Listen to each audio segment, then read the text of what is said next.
Sacharitha, Chapter 19, Grace That Was Bestowed on Me, Part 2.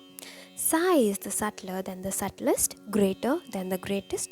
Surya, Ganapati, and Sagar are concerned with the faith of a devotee. It is said, birds of a feather flock together. This means that people of same quality are brought together by the Almighty. But the union of body and Atma is an exception as a general rule. Atma and body are different in nature, but they cannot live without the other. They cannot stay separated even for a moment. The Atma is unchangeable and indestructible. The body is transient, but the love between them knows no bounds. Therefore, the world came to existence. Atma is the supreme power that is the creator of the sky and the nature.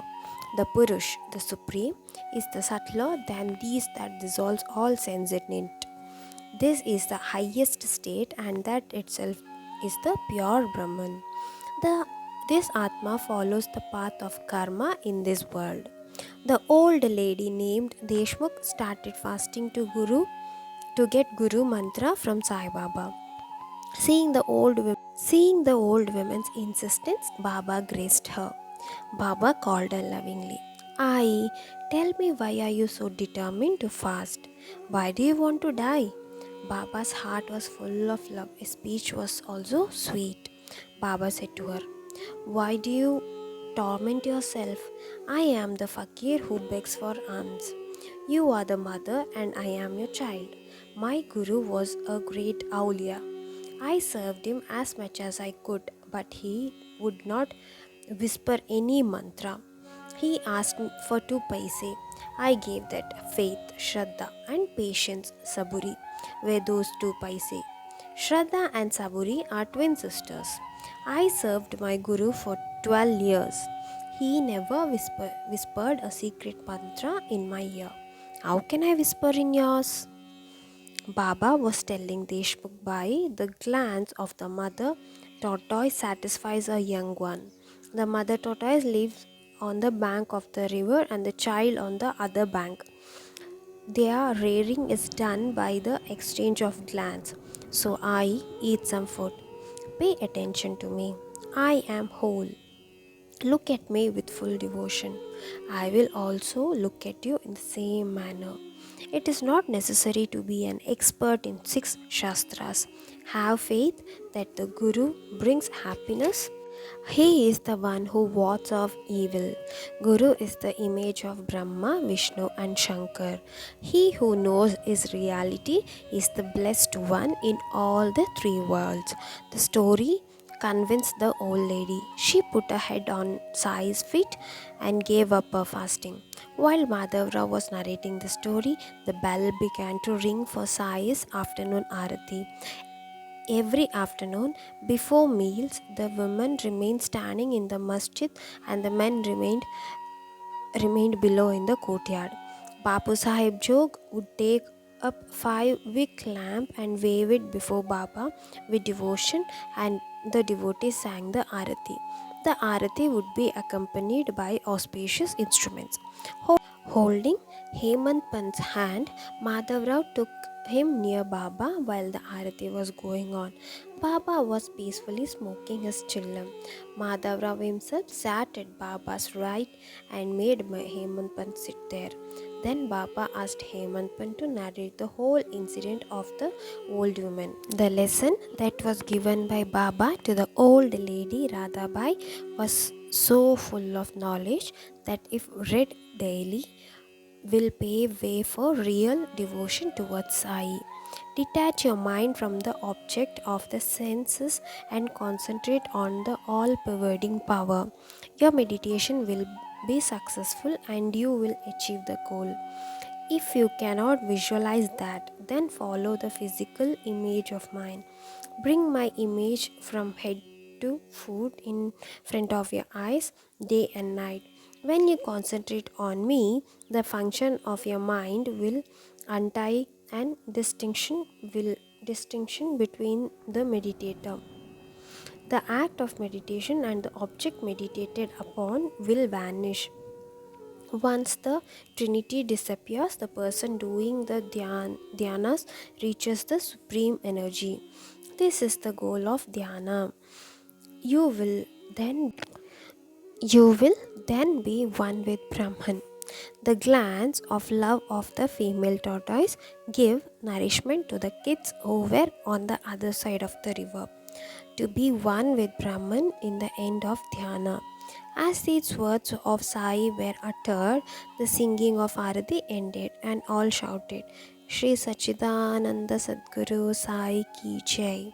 Jog lovingly put a lump of sugar on Baba's palm in keeping with the custom of did obeisances to him.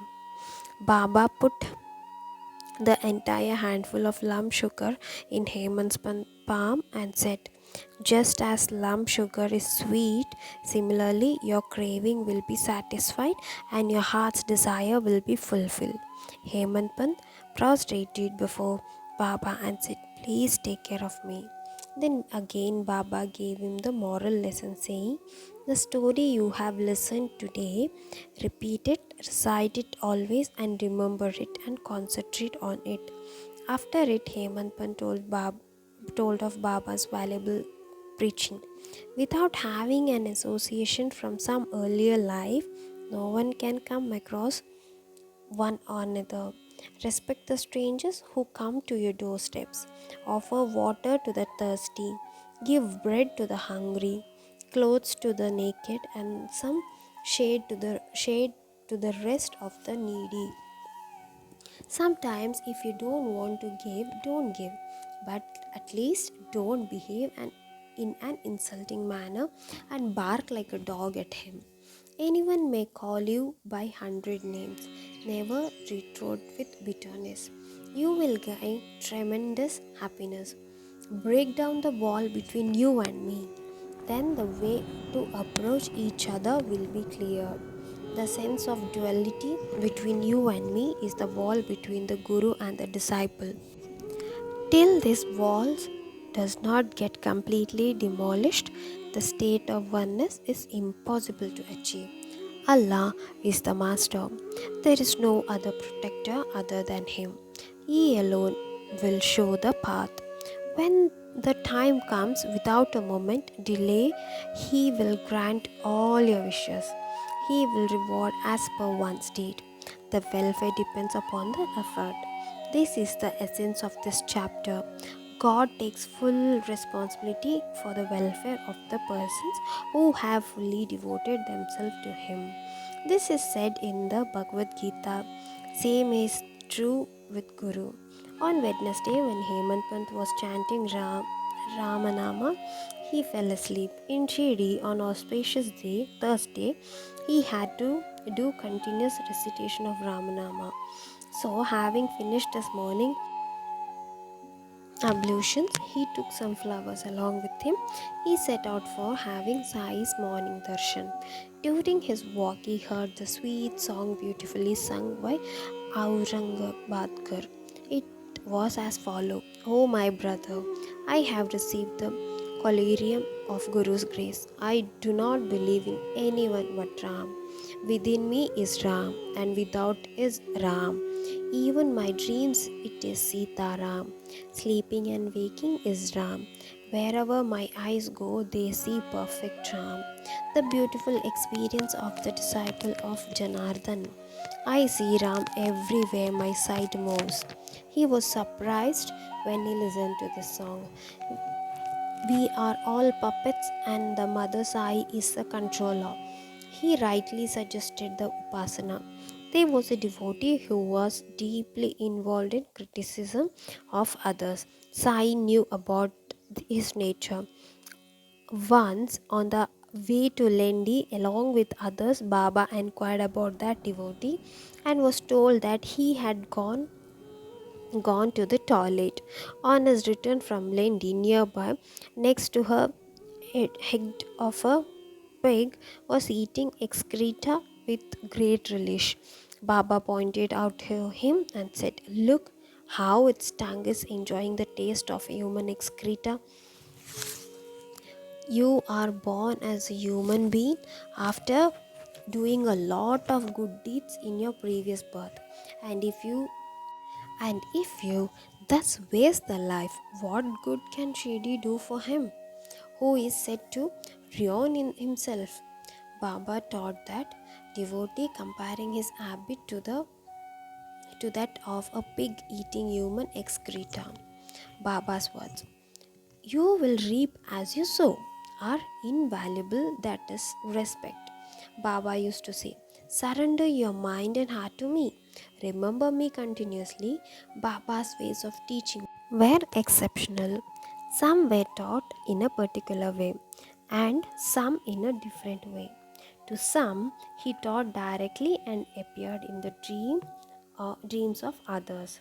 Once, in high noon time, without any reason, Baba came near Radha Krishna Bai's house and said, "Bring a ladder." Someone immediately got one for him. Baba put it against Vaman Gundka's house and climbed the ladder to the roof himself very swiftly. The houses were adjoining, and he crossed over quickly to Radha Krishna Bai's roof. At that time, Radha Krishna Bai was suffering from severe malaria. Baba himself was so weak at that time, and he had to be supported by two people on both sides. At that moment, from where did he gather that strength to climb the ladder?